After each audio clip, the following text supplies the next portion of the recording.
Ayun, so what's up guys? Bakit nga ba nagkakaubos na token na naman natin?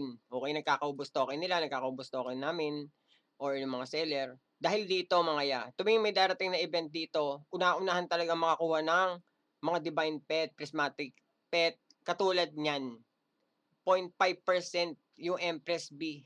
Sana makuha yung RBH, okay? And then mapansin niyo kanina nakakuha na ako ng Empress B at galing diyan yun. Sa mga hindi nakakaalam, diyan po talaga niyo gagastusin yung token niyo, car. Diyan yung gagastusin yung token niyo.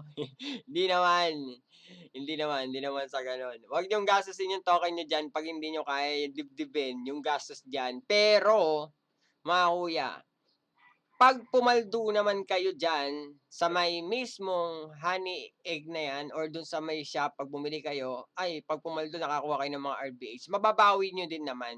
Ang pinagkaiba lang naman kasi, yung marketing niyo ay magbebenta talaga kayo sa trading market at may bibili at bibili niyan.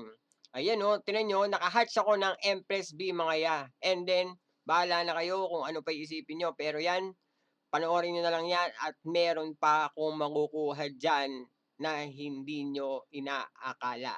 Let's go! Bye-bye and babush! Enjoy watching! This is Dan the Play. Bye! Ciao!